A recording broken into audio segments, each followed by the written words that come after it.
PM, you spoke about being helpful and constructive in our foreign policy. How about in the context of ASEAN? That's very important. ASEAN is the raft which we are connected to, which gives us a platform in many bigger forums. It's got 10 members, including us. Timor-Leste is applying to join. It's really a cornerstone of Singapore's foreign policy. It works by consensus. We have a wide range of cooperation. Every year they have, 600-700 meetings of different kinds, big and small. The leaders meet twice a year, sometimes once, but very intensively.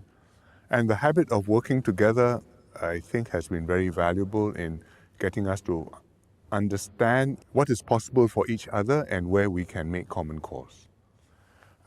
Because it's consensus, the progress is often not as quick as we'd like, but it's a very important platform for cooperation and also for wider cooperation with the wider region.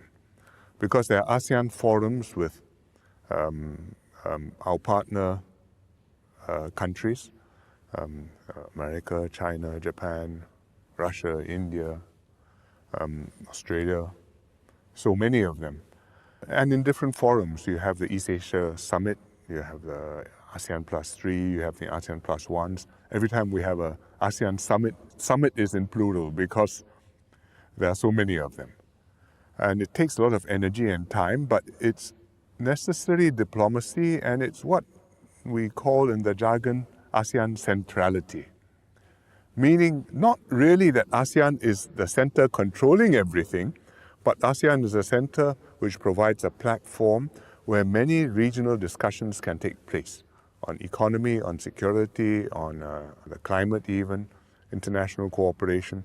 And with that base, I think we make a contribution to people meeting one another, discussing matters, and hopefully to easing tensions which come up.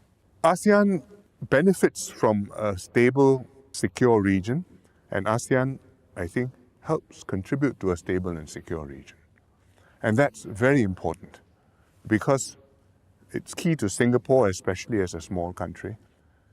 And it's something which we have enjoyed now for 30, 40 years. The Vietnam War ended in 1975.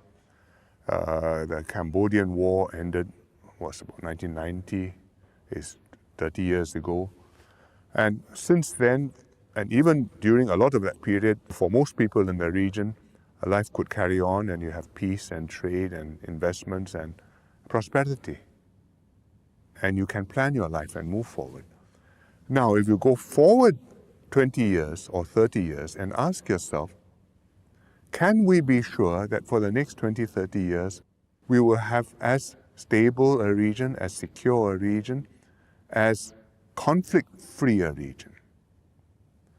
Knowing that there are tensions between the big powers, knowing that rivalries are resulting in economic bifurcation, technological bifurcation, knowing the troubles and the tensions in other parts of the world which have an impact in our part of the world too. Are we absolutely sure that for the next 20 years there will be no war? And I think the answer is we can't be absolutely sure. It could happen, probably not, but things can go wrong. You could have an incident which escalates. You could have a miscalculation. People make a move thinking that the other side won't react, the other side reacts. The first party says, I have to react to the reaction, and then suddenly you find yourself in a new and unintended and dangerous situation. And on a 20-year time frame, that's completely possible. And I think on that time frame, countries have to secure their own security, their own resilience.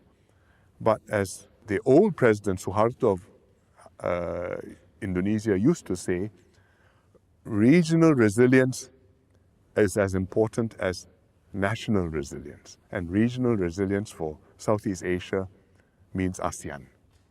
So we have to keep on building this up, contributing to it, and playing our part, even though we are a very small member of ASEAN.